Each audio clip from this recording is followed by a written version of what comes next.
you come out of the service, and then were you married while you were in the service? No, I got married about 6 months after I got out. And who did you marry? I married Barbara Adams, Rupert and Celia Mae Adams' daughter. And where'd you meet her? I met her here down by the bridge down here, where we were skating. And that's where we kind of met each other here and there. And then I would see her here at the Holy Apostles 4th of July things, I had going on. And we kind of hit it off and on, how that goes when you're young and see them and wink and whistle and whatever. And then we got married December 12th, 1970. 1970. Yep. And we're still married. We just celebrated our 35th not a couple of years ago here. Wow. We have 3 boys. 3 boys. Well, I have Brad Skenandore. He's Tell married. Tell me their names and their ages. Brad Skenandore, he's 36. He's married to Melody. What's her maiden name? Duran. Melody Duran. They're related to, I think they're related to Carlton Smith, is her uncle. Oh, Duran. Yeah, Duran. Oh, yeah. Yep. Ernie Smith. Yep, that Virtue family. would be her grandma. Yep. That'd be her grandma. And then my second son, well, we had a girl in between. We lost a girl in between there, between Brad and Dwayne. And then we had Dwayne Skenandore. He married Pauline Centers. And they have 2 boys. Now, how old is Dwayne? Dwayne is 33, I think, or he'll be 33 September. Okay. And then they have 2 kids. Excuse me, Brad and Melody has 1 daughter. Okay. And her name's Heather. And then it comes Dwayne. They have Dwayne and Pauline. They have 2 boys. I have Dwayne and Cameron Skenandore. And then I have another son, which is Joel Skenandore. He has 1 son. And how old is Joel? And Joel is 31. 31? Yep. In fact, I adopted him way back. I had him when he was 13 months old. And he's right now 31 years old. He has a son of his own. His son and the mother, they're not together, but they get along fine. So you got, what, 4 grandchildren? Or 4 grandchildren, 3 boys and 1 granddaughter. I see. Well, that makes a good house. Yep. House full when they all get together. The youngest one is 4. The 3 boys, are they in the area? Yep. In fact, right where I live in Green Bay here, on LaCourte Street, that's where my youngest grandson is. And Dwayne Jr. and Cameron, they live off of Y towards Seymour.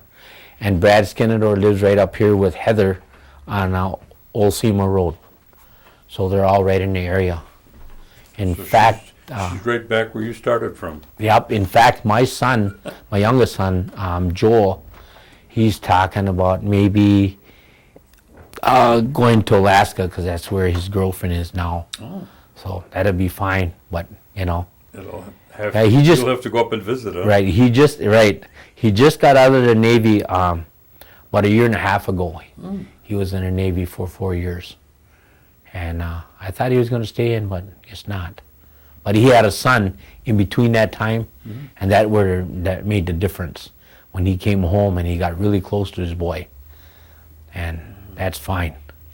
And your wife, did what kind of work did she do after did she get married right out of high school, or no? She quit school and she went back to school. In the last I would say 5-6 years now that she went to school. She worked in different jobs here and there. She worked at Gold Bond Ice Cream, and we did some janitorial jobs at night. you know, and then Airview, when Airview used to be, she used to work there. She worked at Packland with me, and then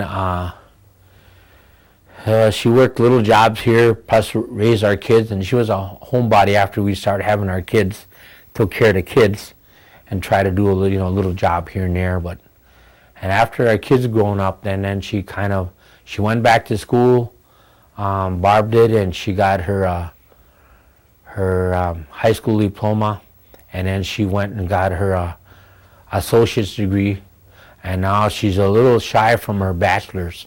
She might get, and if she got a B plus, she was mad. Everything was A's, A's, A's, A's, nothing but A's, and she's excellent. She does excellent work in what she does. She worked at the Turtle School for a while, and she got a bad rap there, and they sent her over to the tribal school, the high school, and then she went to got out of there, and then she went to the library down here in Oneida, worked there, and she got a bad rap there, and now she's a secretary at the Holy Apostles Church here, and she loves it. Doesn't she have a sideline work? Yes, she does. She has her own business so far that we're trying to make it, it's almost like a genealogy picture lady. She does all the pictures of our ancestors over through the area of all the Oneida people. That kind of started at the Oneida Library, and some of the elders brought some pictures to her, and they didn't want them out on the computers or that, and it kind of got into a little politic thing with the bosses, her bosses and his boss, and she said, I promised these elders that I would not stab them in the back and say, yes, this is where this picture goes, and we're putting it in there because my boss said, she says, I don't want to be called a liar because of what's going on there. She says, I'm stick by my word, and these elders do not want them pictures out and about, and I'm not going to give it to them. And it kind of went between the bosses there, and they said, yes, you will, and she says, no, I'm not. And she said, what do you think, Ben? I said, you know what? If we all lied to our elders, you realize what kind of business we'd be in. It ain't right. And I said, if you said that, and you promised these elders that they wouldn't go out and about, you do what you got to do. And if that's what you think you have to do, then we have to suffer by it. But we didn't suffer because we're doing the business at our house, and we have these people calling us, mailing us stuff. Shouldn't say me, her, because that's her job. And she loves doing it. She can go. Her memory is so good that unreal. Well, she seems to have the reputation of she's developed a picture lady. Yes. Yep. When somebody says the picture lady, you think automatically of your wife. Yep. Yeah.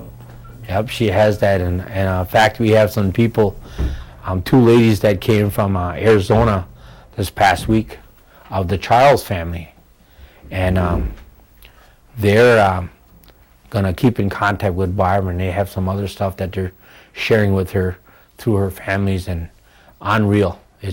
So far it's going good. I just wish someday maybe it would take off where I could lay back and just run to the store and get some cartridges for the picture. Now, during all of this, your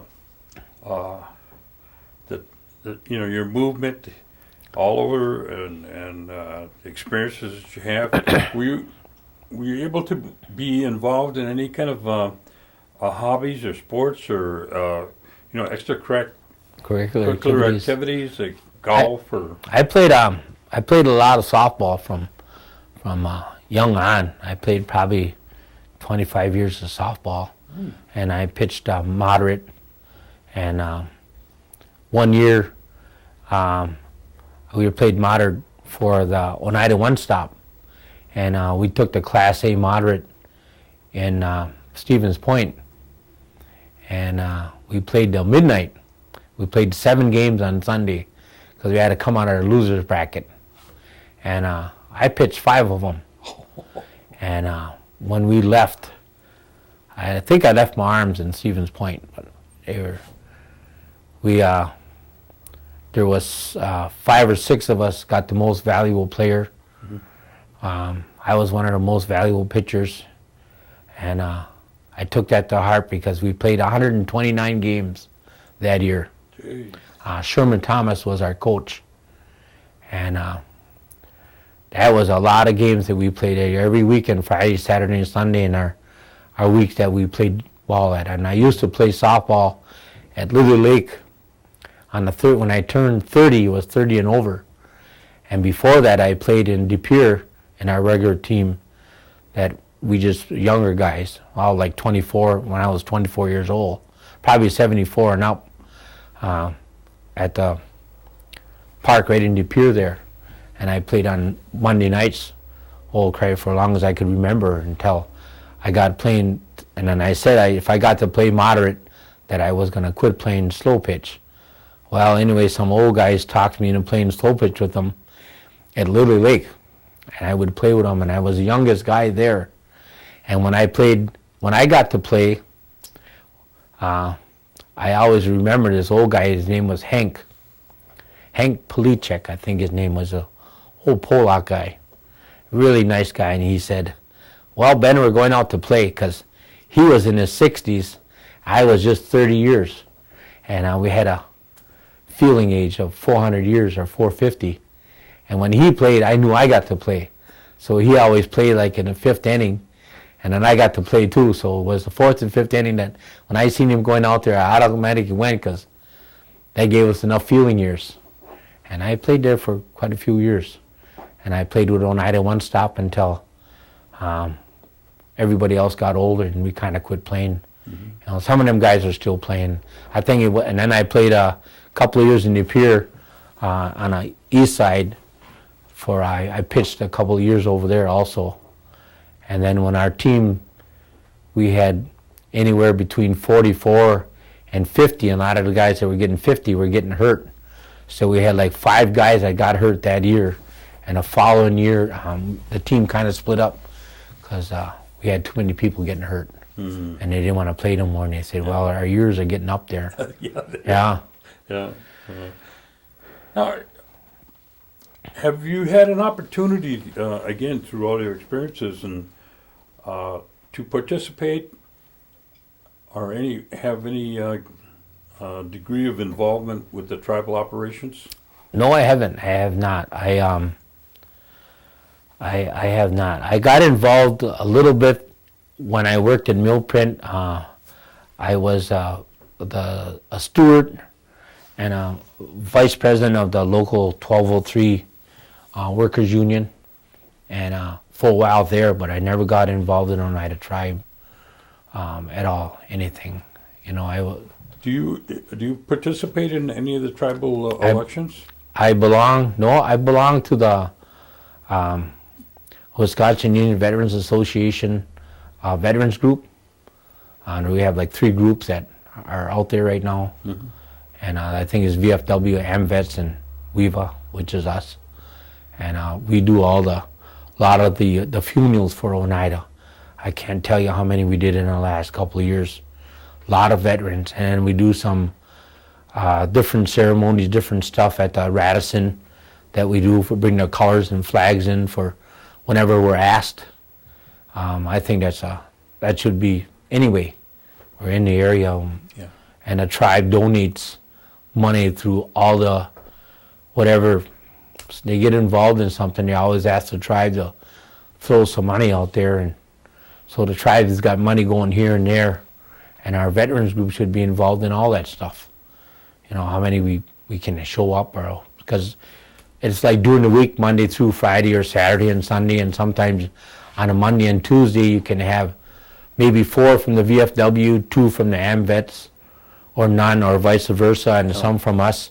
So we try to participate in that, and whatever we have in Oneida, Hobart, and the area, Ashwaubenon, and the Radisson or whatever, and we try to participate in most of that. That's. Do you use the Health Center at all? Yes, I do. In 2000, I had cancer, and I had non-Hodgkin's lymphoma, and I had chemo and radiation and all that. And then when I lost my job here, I started going to the health center for where I just will follow up, and I've been doing a follow up, and I've been cancer free since 2000. So Good. we're still pulling along. What about the casino? What's your position on the casino? Good, bad, or ugly? When I don't win, it's ugly. So you do go over there. Yes, I go to a lot of them spots. I go to all over. And what do you feel about the impact of the casino on the tribe itself? I think the impact on the tribe that we're our casinos seem to be okay. I ain't gonna say good. I'm gonna say okay, because you can go to almost any one, and there's always some people in them. Do we need any more? No, I don't think. I don't think we need no more. In fact, we could probably shut one of them down, one of the ends, and I don't think we need to expand anymore. I don't think, because the more we expand, the more the outside people are asking for more. Well, you're making this much more here, and we need to get more money to our people, more money to our programs, so we can keep this stuff going to what we have, especially the health center and the elderly. We should take care. I realize I'm older now, but we need to take care of our elders better than we've been. I mean, they started a lot of this long time ago, and that's one of the things that I kind of frown on. It. We don't take care of our elders enough. We need to take care of our elders, regardless if we like them or not. They're still our elders, and what's good for one person, we should make it good for the other one. And the casino's money is coming to help that.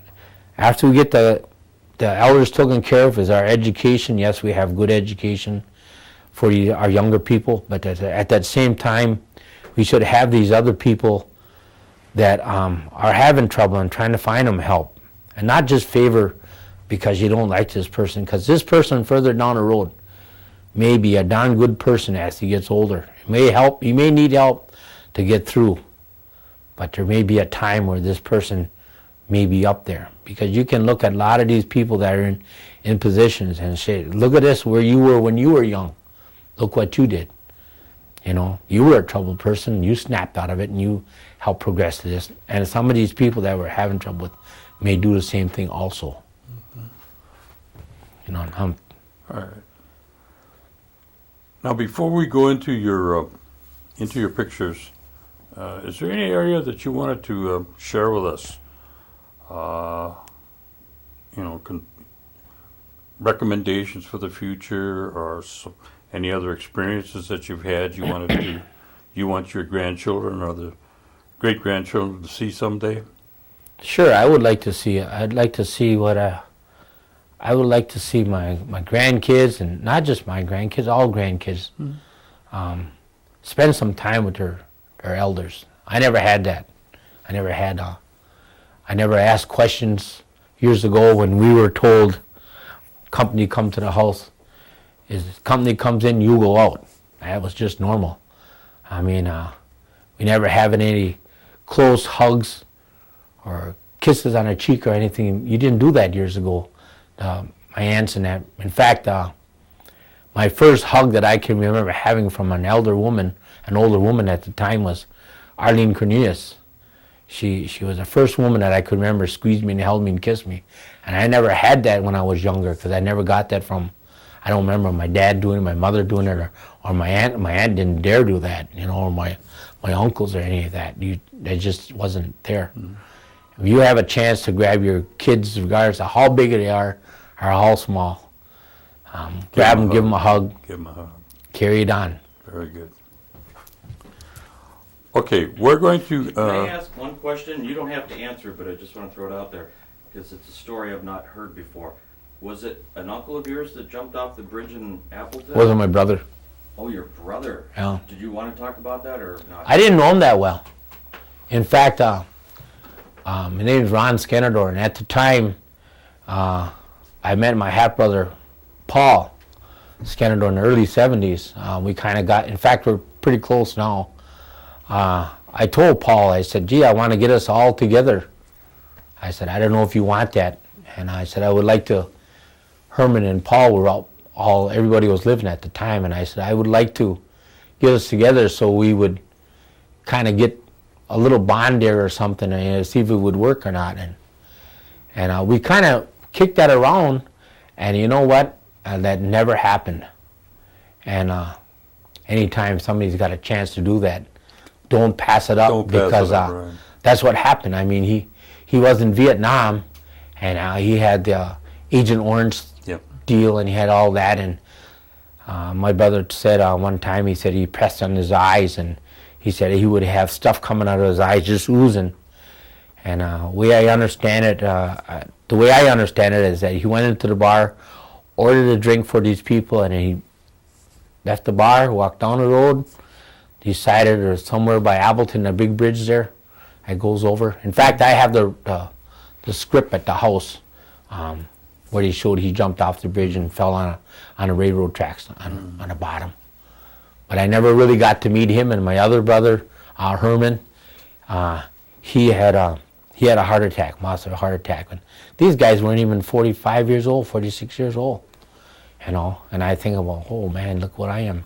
Yeah. 57. I got to go another 30 more years. Okay, let's do your pictures. Now what we're going to do is you're going to come over here and you're going to sit here. With all your deaths that you had in your family that you've seen, he said, you should be. He said, I can't. Okay. Tell us about this photograph. Okay, this is a photograph of my mother and father, Herman and Ramona Skenandore. My mother there, she was the one that passed away in 56, and my dad passed away in 57. That's Herman Skenandore. He was much older than my mother. I didn't get to know them very much. I knew him well, or what I thought he did. My mother was 29 years old. She was diabetic, real bad. And my father, when he passed away, him and I were playing outside, and he tipped over. I asked him what was wrong, and he said, his stomach. He said, get me help. So I ran in the house to get some of the people that was visiting us, and he never came home after that.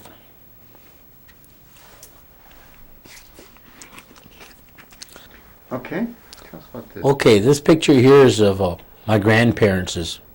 My father's dad, Cornelius Skenandore, and his mother, Lyda Skenandore. I never heard any stories about them, how they passed away or whatever. And